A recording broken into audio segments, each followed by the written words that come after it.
کتابیں کھول لیں ساتھی.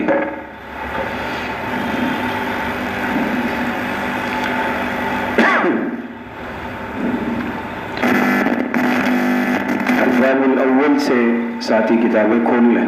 الباب الاول نظر آئے؟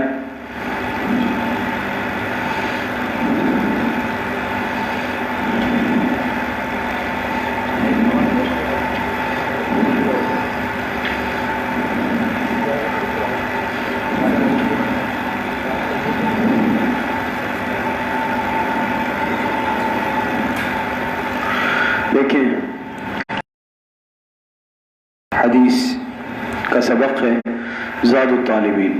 کتاب ہم نے شروع کی تھی اور پہلے حدیث مبارکہ کی تعریف، موضوع، قرض و غایت وغیرہ یہ آپ حضرات کے سامنے بیان ہوا تھا. اس کے بعد مصنف کے مختصر حالات بھی آپ حضرات کے سامنے بیان ہوئے اور پھر اس کے بعد خطبہ کتاب ہم نے پڑھا تھا. یعنی بسم اللہ الرحمن الرحیم سے یہ جو خطبہ ہے الحمدللہ الذی شرفنا علی سائر الامم، یہ سارا آپ حضرات کے سامنے ترجمہ اور تشریح کے ساتھ بیان ہوا تھا نا خطبہ. اس میں ساری باتیں ہو گئی تھی کہ خطبے میں کیا ترتیب ہوتی ہے. پہلے حمد و ثنا ہوتی ہے، پھر حضور علیہ السلام پر درود بھیجا جاتا ہے اور اس کے بعد کتاب کا کچھ تعارف، منہج، اسلوب ذکر کرتے ہیں.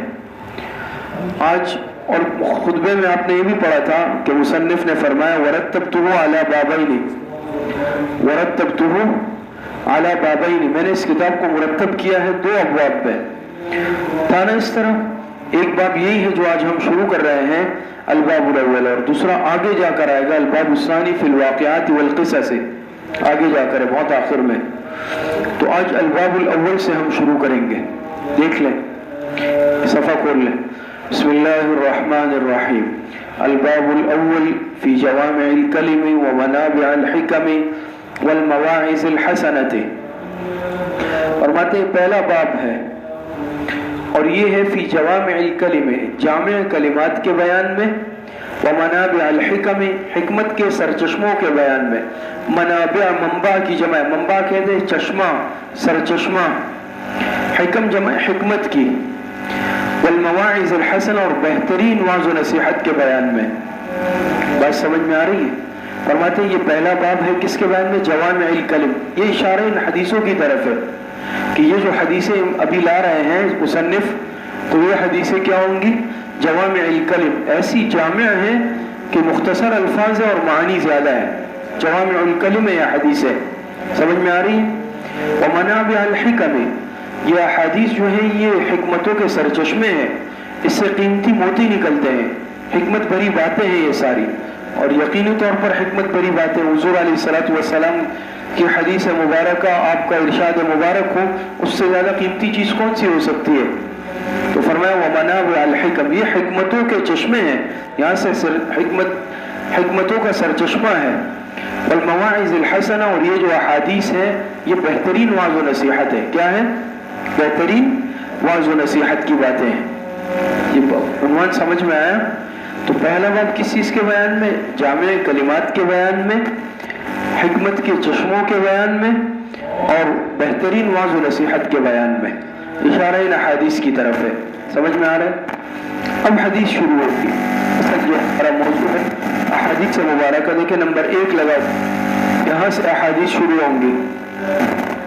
پہلے میں حدیث پڑھتا ہوں، پھر اس کے بعد انشاءاللہ اس کا ترجمہ کریں گے، اور پھر اس کے بعد انشاءاللہ اس میں جو اہم باتیں ہیں، فوائد ہے اور تشریح ہے، انشاءاللہ وہ بیان کریں گے.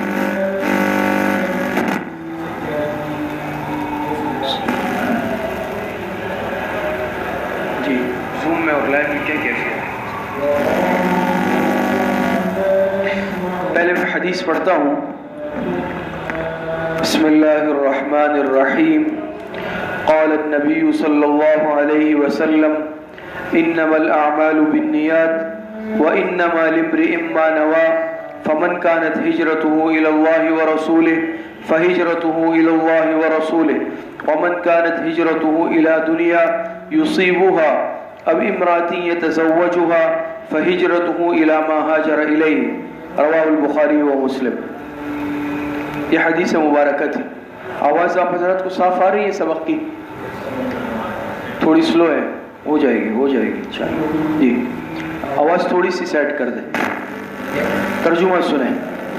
فرماتے ہیں قال النبی صلی اللہ علیہ وسلم، جناب نبی کریم صلی اللہ علیہ وسلم کا ارشاد مبارک ہے، انما الاعمال بالنیات، بے شک تمام اعمال کا دار و مدار نیتوں پر ہے، اعمال کا دار و مدار یہ نیتوں پر ہے، وانما لامرئ ما نوى، اور انسان کے لیے وہی کچھ ہوگا، وہی کچھ جو اس نے نیت کی ہوگی، عمل جس نیت سے کیا ہوگا نا بدلہ اسی طرح کا ملے گا۔ وانما لامرئ ما نوى، اور انسان کے لیے وہی کچھ بدلہ ہوگا جو اس نے نیت کی ہوگی۔ فمن كانت ہجرته الى اللہ ورسولہ، بس جس شخص نے ہجرت کی اللہ اور اس کے رسول کی رضا کے لیے، فہجرته الى اللہ ورسولہ، بس اس کی ہجرت سمجھی جائے گی اللہ اور اس کے رسول کے لیے۔ ومن كانت، عبارت دیکھ رہے نیچے، ومن كانت ہجرته الى دنیا، اور جس نے اگر ہجرت کی ہوگی دنیا کی خاطر، کس کی خاطر؟ دنیا کی خاطر، یصیبها، تاکہ اسے حاصل کر لے، اسے پا لے، اسے حاصل کر لے، او امراتی، یا کسی نے ہجرت کی ہوگی عورت، اس سے یہ تو نہیں چھیڑے، یا عورت کی خاطر یتزوجها، تاکہ اس سے نکاح کر لے، شادی کر لے، تو فہجرته الی ما ہاجر الیہ، بس اس کی ہجرت سمجھی جائے گی اسی عمل کی خاطر۔ ترجمہ سمجھ میں آیا؟ پھر سے کرتا ہوں۔ ترجمے کے وقت کتاب کو دیکھیں گے تو سمجھ آئے گا، عبارت کو دیکھیں گے جب میں ترجمہ کر رہا ہوں، ورنہ بہت مشکل ہو جائے گی۔ ایک مرتبہ پھر ترجمہ۔ قال النبی صلی اللہ علیہ وسلم، جناب نبی کریم صلی اللہ علیہ وسلم نے ارشاد فرمایا، انما الاعمال بالنیات، بے شک اعمال کا دار و مدار نیتوں پر ہے، وانما لامرئ ما نوى، اور ہر انسان کے لیے وہی کچھ ہوتا ہے جو اس نے نیت کی ہوتی ہے۔ فمن كانت ہجرته الى اللہ ورسولہ، پس جس نے ہجرت کی اللہ اور اس کے رسول کے لیے، فہجرته الى اللہ ورسولہ، پس اس کی ہجرت سمجھی جائے گی اللہ اور اس کے رسول کے لیے ہی۔ ومن كانت ہجرته الى دنیا، اور جس نے ہجرت کی دنیا کی خاطر، یصیبها، تاکہ اسے پا لے، اسے حاصل کر لے، تو یصیبها و امرأة یتزوجها، یا عورت کی خاطر تاکہ اس سے یتزوجها، تزوج یعنی نکاح کر لے، شادی کر لے، تو فہجرته الی ما ہاجر الیہ، پس اس کی ہجرت سمجھی جائے گی اسی کے لیے جس عمل کے لیے اس نے ہجرت کی ہے۔ صحیح ہے؟ یہ ترجمہ تھا۔ اب اس میں پہلی بات یہ سمجھ لیں کہ اس حدیث کا ایک شان ورود ہے۔ کیا ہے؟ شان ورود۔ جیسے قرآن کریم کی بعض آیات اور بعض صورتوں کا شان نزول ہوتا ہے، ہر ایک آیت کا نہیں ہوتا، لیکن قرآن کی بعض آیتیں، بعض صورتیں وہ ہوتی ہے جس کا شان نزول ہوتا ہے۔ یہ لفظ آپ نے سنا ہوگا، اس آیت کے نزول کے پس منظر میں کوئی خاص واقعہ ہوتا ہے، کوئی بات ہوتی ہے۔ اسی طرح بعض احادیث ایسی ہوتی ہے کہ جس کا شان ورود ہوتا ہے، بات سمجھ میں آئے، اس کے پس منظر میں کوئی واقعہ ہوتا ہے، کوئی سبب ہوتا ہے، تو یہ حدیث بھی انہی احادیث میں سے ہے کہ اس کا شان ورود ہے۔ سمجھ میں آ رہی؟ شان ورود کیا ہے؟ شان ورود یہ ہے کہ ایک شخص نے، یعنی حضور علیہ السلام کے زمانے میں ایک عورت کو نکاح کا پیغام بھیجا، تو اس عورت نے شرط لگائی کہ تم اگر ہجرت کرو گے تو میں تم سے نکاح کروں گی۔ کس چیز کی شرط لگائی؟ ہجرت کی شرط لگا لی کہ تم اگر ہجرت کرو گے تو پھر میں تم سے شادی کر لوں گی۔ اس نے ہجرت کے لیے، نکاح کے لیے کیا کی؟ ہجرت کی، اس عمل کی خاطر۔ تو آپ علیہ السلام نے یہ ارشاد فرمایا کہ انما الاعمال بالنیات وانما لامرئ ما نوى، فمن كانت هجرته الى الله ورسوله فهجرته الى الله ورسوله، ومن كانت هجرته الى دنيا يصيبها او امرأة يتزوجها فهجرته الى ما هاجر اليه۔ اب سمجھ میں ہے؟ تو آپ علیہ السلام نے فرمایا اعمال کا دار و مدار تو نیت پر ہے، اور انسان کو وہی بدلہ ملتا ہے جو اس عمل میں اس نے نیت کی ہوتی ہے۔ بس جس نے اللہ اور اس کے رسول کی رضا کے لیے ہجرت کی، اس کی ہجرت اللہ اور اس کے رسول کی رضا کے لیے سمجھی جائے گی، اس کو اجر و ثواب ملے گا۔ لیکن اگر کسی نے ہجرت کی عورت دنیا کی خاطر، دنیا کو حاصل کر لے، دنیا کے فوائد حاصل کر لے، اور یا پھر عورت کے لیے ہجرت کی تاکہ اس سے نکاح کر لے، تو اس کی ہجرت اسی کے لیے سمجھی جائے گی۔ اسی کے لیے کیا مطلب؟ اسی دنیا کی خاطر یا عورت کی خاطر اور اس صورت میں تو اجر نہیں ہوگا. یہ اللہ اور اس کے رسول کے لیے تو نہیں ہے نا, اخلاص کی بنیاد پر نہیں ہوئی ہے ہجرت. تو مقصد یہ ہے کہ بس یہ ہجرت بھی اسی کام کے لیے سمجھی جائے گی اور کوئی اجر و ثواب نہیں ملے گا. شان ورود سمجھے ہیں نا, شان ورود سمجھے ہیں. اچھا, اب اس میں دیکھیں حدیث میں فرمایا انما الاعمال بالنیات. حدیث میں پہلے جو فوائد باتیں ہیں اس پر بات کرتے ہیں, پھر انشاءاللہ اس کی تشریح بیان کریں گے. فرمایا انما الاعمال بالنیات, بے شک تمام اعمال کا دار و مدار نیتوں پر ہے. یعنی انسان جو بھی عمل کرتا ہے, چھوٹا عمل کرے بڑا عمل کرے, ہر عمل کا دار و مدار نیت پر ہے. دار و مدار سے مراد اس عمل کی قبولیت اور عدم قبولیت کا مدار نیت پر ہے کہ کون سا عمل اللہ کے ہاں مقبول ہے, کون سا مردود ہے. کون سا مقبول ہے؟ جس میں نیت اللہ کی رضا کی ہوگی وہ قبول ہوگا اللہ کے, اس پر اجر ملے گا.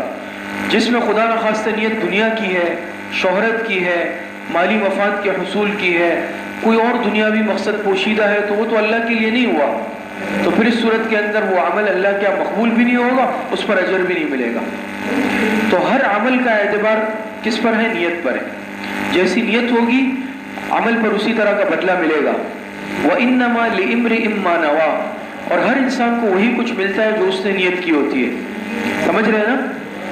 اچھی نیت ہوگی اچھا بدلہ ملے گا, بری نیت ہوگی برا بدلہ ملے گا.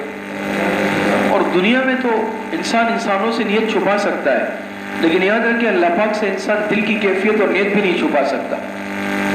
وہ علیم بذات الصدور ہے یا نہیں ہے؟ وہ تو دل کی کیفیت کو جانتا ہے. میں اب نماز پڑھ رہا ہوں, میری یہ نماز خالص اللہ کے لیے ہے یا میں دوسروں کو دکھانا چاہ رہا ہوں, کوئی اور جذبہ ہے, یہ اللہ پاک جانتے ہیں. میں صدقہ خیرات انفاق کر رہا ہوں, میرے دل میں ریاکاری کا جذبہ ہے, لوگوں سے تعریف کا ہے, یا اللہ کی رضا کے لیے, اللہ پاک جانتے ہیں.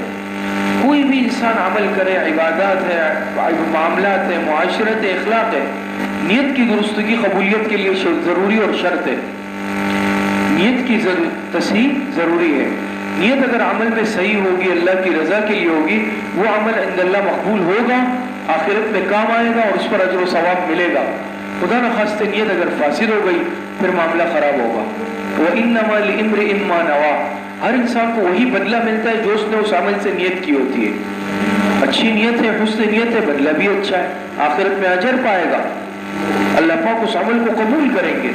خدا نخواستہ نیت غلط ہے, نیت ہی فاسد ہے, بدنیتی ہے, اس صورت کے اندر اس عمل پر کوئی ثواب نہیں ملے گا, وہ اللہ پاک کیا مقبول ہی نہیں ہوگا.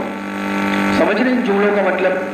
آگے دیکھیں اب اس واقعے فمن کان ہجرتہ الی اللہ ورسولہ, چونکہ اس کے پس منظر میں کیا ہے, وہ واقعہ ہے نا ہجرت کا, تو فرمایا بس جس کی ہجرت, جس نے ہجرت کی اللہ اور اس کے رسول کے لیے, ہجرت کی. یہ یاد رکھیں ہجرت کہتے کسے ہیں, پہلے یہ سمجھ لیں. ہجرت کہتے ہیں انسان کا ایک زمین سے دوسرے زمین کی طرف منتقل ہو جانا, ایک علاقے سے دوسرے علاقے کی طرف, ایک شہر سے دوسرے شہر کی طرف, ایک ملک سے دوسرے ملک کی طرف ہجرت کر لینا, چلے جانا, یہ عمل ہجرت کہلاتا ہے. ہجرت کرنے والے مہاجرین کہلاتے ہیں. بات سمجھ میں آ رہی ہے؟ تو یہ ہجرت, اور یہ ہجرت کا عمل یہ اخلاص مانگتا ہے, یہ معمولی عمل نہیں ہے. ہجرت کا عمل آپ کو معلوم ہے کہ ہجرت کہاں ہوئی حضور علیہ السلام کے زمانے میں؟ بڑی جو ہجرت ہوئی ہے جس میں آپ علیہ السلام نے خود ہجرت فرمائی, وہ مکہ سے مدینہ کی طرف ہوئی. اس سے پہلے بھی مسلمانوں نے ہجرت کی ہے 2 دفعہ, حبشہ کی طرف, مکہ سے حبشہ کی طرف, وہ چھوٹی ہجرت تھی. لیکن بڑی جو ہجرت ہوئی ہے بعد میں وہ مکہ سے مدینہ کی طرف ہوئی ہے. تو ہجرت کا جو عمل ہوتا ہے یاد رکھیں یہ عام عمل نہیں ہے, یہ بھی اللہ پاک کی رضا کے لیے کیا جاتا ہے.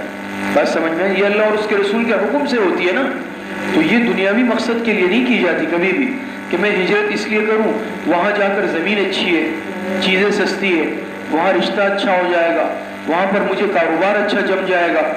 یہ دنیا کی نیت ہو گئی. ہجرت تو یہ بھی ہے, لیکن دنیا کی نیت سے کیے تو پھر ثواب نہیں ملے گا, بدلہ نہیں. لیکن یہ عمل انسان اللہ کی رضا کے لیے, اپنے ایمان اور دین کی حفاظت کے لیے کر رہا ہے, اس پر بھرپور اجر و ثواب ہے. تو صحابہ نے جو ہجرت کی تھی وہ اللہ اور اس کے رسول کی رضامندی کے لیے کی تھی.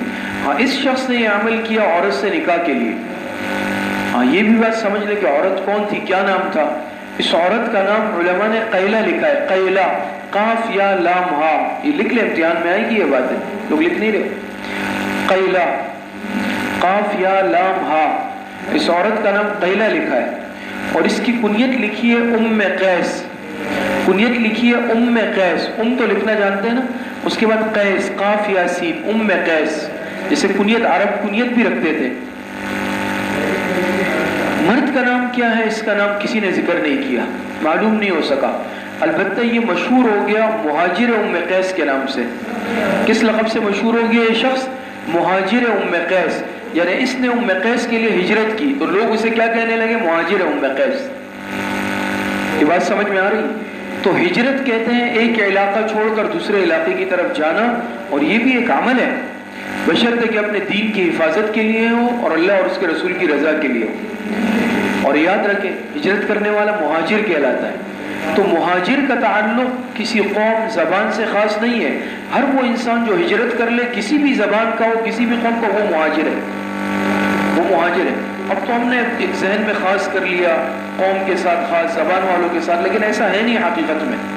کوئی بھی زبان والا کوئی بھی علاقے والا ہجرت اگر کر لے وہ اصطلاح میں مہاجر کہلائے گا. اس کا تعلق زبان قوم سے نہیں ہے. دوسری بات یہ ہے کہ ہجرت دو طرح سے ہے, یہ بات بھی سن لے بطور فائدے کے. ایک ہوتی ہے ہجرت من ارض الی ارض, ایک زمین سے دوسرے زمین کی طرف. یہ بھی بڑا عمل ہے بشرطے کہ اللہ اور اس کے رسول کی رضا کے لیے اور اپنے ایمان کی حفاظت کے لیے ہو. صحابہ اسی لیے ہجرت کی نا علیہ السلام نے, ایمان کی حفاظت کے لیے. سمجھ میں آ رہی ہے؟ دوسری ہجرت علماء نے لکھی ہے گناہوں سے نیکی والی زندگی کی طرف. گناہوں سے نیکی والی زندگی کی طرف. یہ بھی معمولی ہجرت نہیں ہے کہ انسان خدا نخواستہ اگر کوئی بدعملی والی زندگی گزار رہا ہے تو وہ نیکی والی زندگی کی طرف ہجرت کر کے چلا جائے اور اس زندگی کو چھوڑ دے. اور آگے دیکھیں ایک روایت آ رہی ہے زاد الطالبین میں, آپ حضرات کو نظر آ جائے گی, 4-5 صفحے پلٹ کے ہے, 3-4. والمہاجر من ہجر الخطایا والذنوب.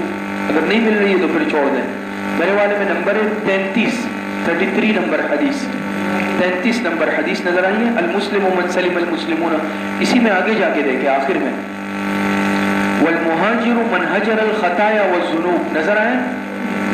نظر آئے سب کو؟ نہیں نظر آئے؟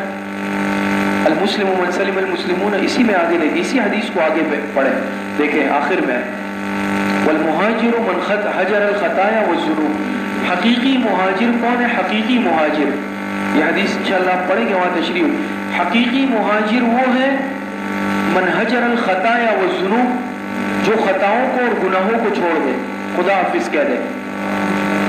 ایک مہاجر تو وہ ہے جو اپنے علاقے کو خدا حافظ کہہ دے, اپنے آبائی وطن کو چھوڑ دے. ایک مہاجر وہ ہے جو گناہوں والی زندگی کو خدا حافظ کہہ دے. تو فرق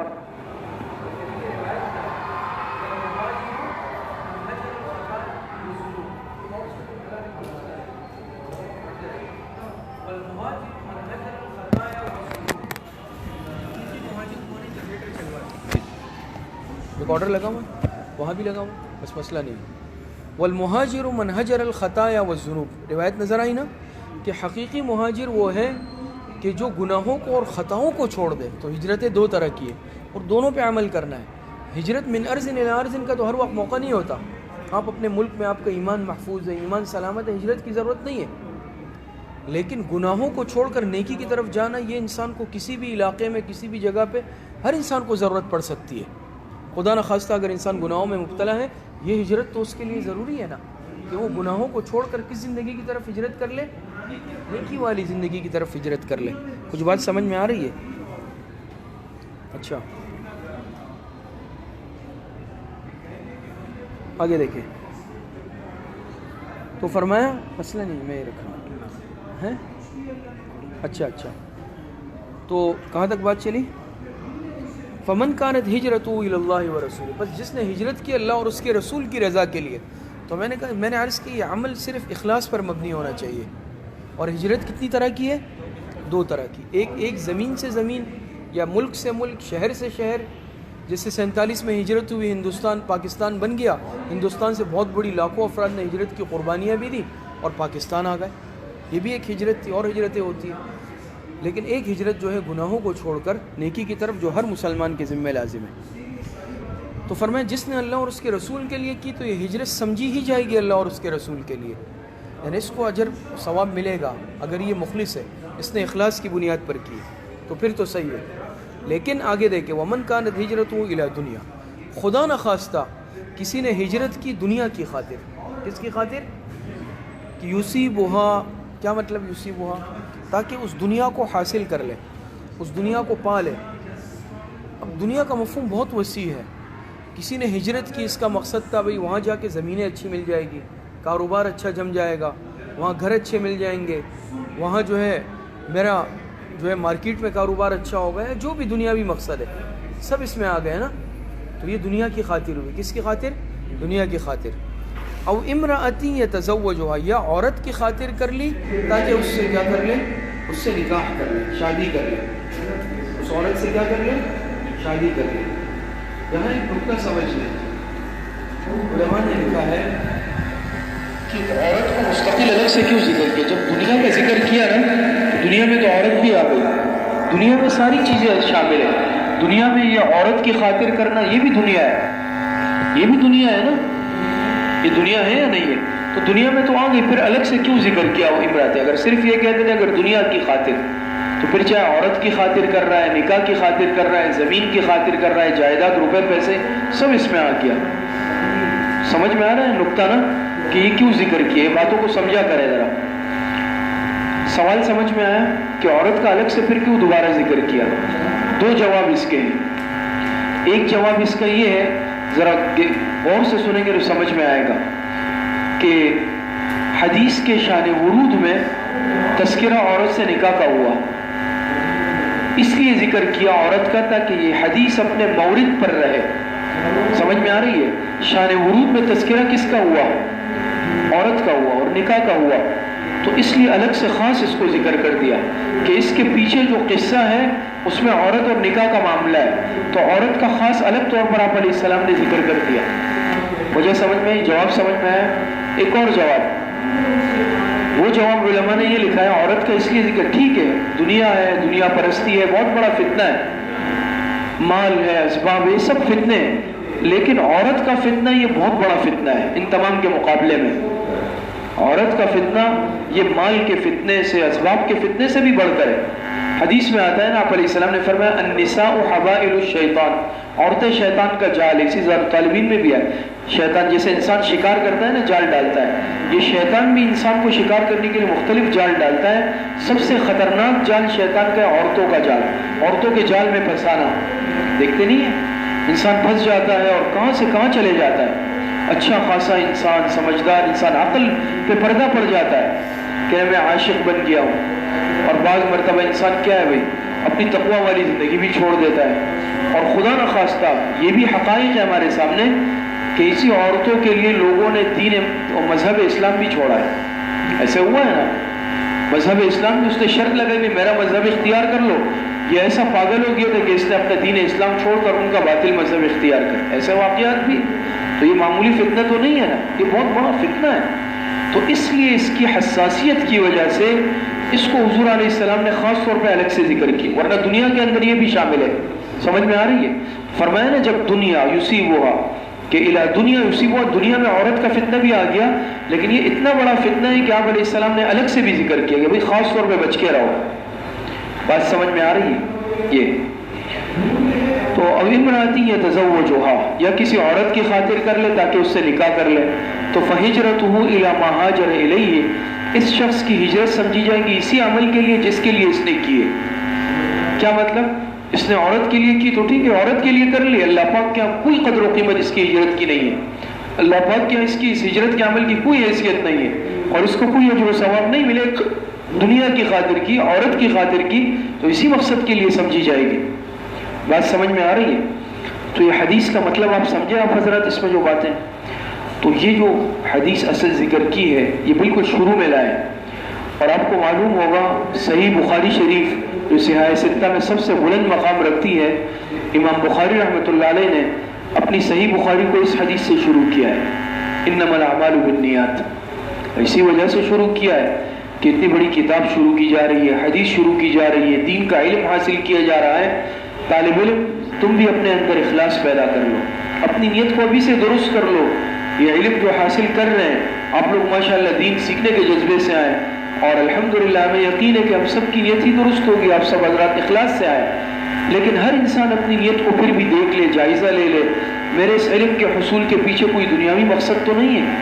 میں دیکھ لوں، ہر ایک دیکھ لے، مجھ سمیت دیکھ لے کہ میرے اس پڑھنے پڑھانے کا مقصد کوئی دنیاوی حصول تو نہیں ہے، دنیاوی منصب، شہرت، اپنی تعریف، یہ چیز اگر یہ ہے تو وہی اپنی وہ نیت ختم کر دیں اور نیت کیا کر لیں، میں یہ علم حاصل کر رہا ہوں صرف اللہ کی رضا کے لیے، اور اس کے لیے کہ اللہ پاک راضی ہو جائے، میں اس علم پر عمل کرنے والا بن جاؤں اور دوسروں کو سکھانے والا بن جاؤں۔ تصحیح نیت یہ بتانا چاہتے ہیں، وہاں تو بہت تفصیلی ابحاث ہے بخاری شریف میں، یہاں بھی دیکھیں، یہاں یہ جو لائے ہیں زاد الطالبین میں، یہاں اسی مقصد کے لیے بظاہر رکھی ہے کہ بھئی آپ بھی سبق ماشاءاللہ حدیث شروع کر رہے ہیں، تو آپ جتنا یہ 2 سالہ کورس پڑھ رہے ہیں، پڑھیں گے انشاءاللہ، آگے بھی علم حاصل کریں گے، اپنی نیت کو ہر ساتھی درست کر لے کہ میرے اس علم کے پڑھنے سے مقصد اللہ پاک کی رضامندی ہے، مجھے معلوم ہو جائے اللہ پاک کیا چاہتے ہیں، اللہ پاک کے احکامات کیا ہے، آپ علیہ السلام کے ارشادات کیا ہیں، تاکہ میں اس کو اپنی زندگی میں لے آؤں۔ اور بھئی عمل کی نیت سے پڑھنا ہے نا، مقصد تو اصل یہ ہے۔ تو یہ حدیث ہمیں اخلاص کا سبق دیتی ہے۔ سب پہلی بات نیت کو درست کر لیں، کیا؟ نمبر 2، جو بھی آئندہ عمل کریں دنیا میں، جو بھی عمل ہم کریں گے اس میں اخلاص ضروری ہے، تو اس عمل کو ہم کریں اللہ کی رضا کے لیے، چاہے وہ عبادات ہیں، معاملات ہیں، معاشرت ہے، اخلاق، کاروبار ہے، تجارت ہے، نماز ہے، روزہ ہے، زکوٰۃ ہے، حج ہے، عمرہ ہے، صدقہ ہے، انفاق ہے، کوئی عمل ہے، جو عمل کرے بھئی نیت دیکھ لے، بھئی یہ میں کیوں کر رہا ہوں، اس میں میرا مقصد شہرت تو نہیں ہے، میں کسی کے ساتھ تعاون کر رہا ہوں۔ شیطان ہے نا، شیطان تو انسان کے عمل کو برباد کرانا چاہتا ہے، شیطان انسان کو عمل سے روک نہیں سکتا۔ ایسے ایسے لوگ ہیں جو کروڑوں روپے خرچ کرتے ہیں، لیکن کیا بھی چلو آؤ تصویر کھینچ لو، میں چیک دے رہا ہوں، اب وہ چیک بھی چھوٹا ہوتا ہے تو فرضی اتنا بڑا بنا لیا اور اس کو پیش کیا تصویریں، کسی کے ساتھ تعاون کیا، اتنے سارے افراد لا کے تصویریں، میڈیا کو بلا لیا، کہ شیطان نے ضائع کرا دیا۔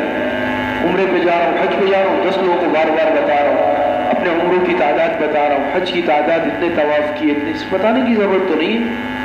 تہجد پڑھ لی، صبح اٹھ کے میں ساتھیوں کو بتا رہا ہوں، یہ ایک عمومی بات کر رہا ہوں اپنے آپ کو مخاطب کر کے کہ انسان کمزور ہے، تو جو بھی عمل کریں گے وہ اللہ کی رضا کے لیے کرے، وہ اللہ پاک قبول کریں گے۔ تو آج سے ہم یہ نیت کر لیں کہ جو بھی عمل کریں، چاہے وہ کسی بھی شعبے سے متعلق ہو، کس کے لیے کرنا ہے؟ اللہ کے، کسی کو دکھانے کے لیے نہیں ہے، دنیا کی تعریفیں وصول کرنا یہ کمال نہیں ہے، واہ واہ واہ واہ تو دنیا میں ہو جائے گی لیکن پھر سب ختم ہو جائے گا، بات سمجھ میں آئے گی؟ تو اصل چیز کیا ہے کہ وہ عمل اللہ کی رضا کے لیے ہو، اللہ پاک راضی ہو جائے۔ تفصیلی حدیث آخر میں عرض کر کے اختصار کے ساتھ بات ختم کرتا ہوں کہ اب روایت میں آتا ہے نا کہ 3 لوگوں کو قیامت کے دن لایا جائے گا، ایک عالم، ایک سخی اور ایک مجاہد کو کہا جائے گا، کیا لایا؟ عالم کہے گا ساری زندگی دین سیکھا، لوگوں کو سکھایا، ترویج کی، علم پھیلایا، پاک فرمائیں گے جھوٹ بولتے ہو اس لیے کہ لوگ تمہیں بڑا عالم کا ہے، جہنم کا حکم ہو۔ سخی کہے گا اللہ ساری زندگی خرچ کیا مختلف شعبوں میں آپ کے راستے میں، اور سچ بول رہا ہو، خرچ تو کیا ہوگا، نیت صحیح نہیں ہوگی، اللہ پاک فرمائیں گے جھوٹ بولتے ہو اس لیے کہ تمہیں سخی کہا جائے، وہ کہا جا چکا، اس کو جہنم میں لے جاؤ فرش۔ مجاہد سے ہوں گے اللہ کے رسول، اے اللہ ساری زندگی آپ کے راستے میں لڑا، یہاں تک کہ سب سے قیمتی چیز جان پیش کر دی، گردن کٹا دی، اب آپ فرمائیں گے جھوٹ بولتے ہو اس لیے لڑے، لوگ تمہیں بہادر کہے، کہا جا چکا جہنم میں لے جاؤ۔ کتنی دیکھے ڈرنے والی حدیث ہے۔ اب یہ نہیں ہے کہ یہ اعمال معمولی، یہ بہت بڑے اعمال ہیں، لیکن ان 3 کو اس لیے لائے کہ جب اتنے بڑے اعمال، علم سیکھنا بہت قربانی مانگتا ہے، اپنے جیب سے پیسے نکال کر دینا بہت بڑا دل مانگتا ہے، ہر ایک کے پاس نہیں ہوتا، اور اللہ کے راستے میں لڑنا یہ کوئی حلوہ کھانا نہیں ہے، بہت بڑا عمل ہے گردن کٹانا۔ جب اتنے بڑے اعمال عدم اخلاص کی بنیاد پر ضائع ہو سکتے ہیں، باقی اعمال کی کیا حیثیت ہوگی؟ تو معلوم ہوا کہ ہر عمل اخلاص چاہتا ہے، اللہ پاک کی رضا چاہتا ہے، جو ضروری ہے، تبھی عمل اللہ کیا قبول ہوگا، ورنہ اللہ پاک اس عمل کو قبول نہیں فرمائیں گے۔ اللہ پاک صحیح عمل کی توفیق نصیب فرمائے۔ وآخر دعوانا الحمدللہ رب العالمین۔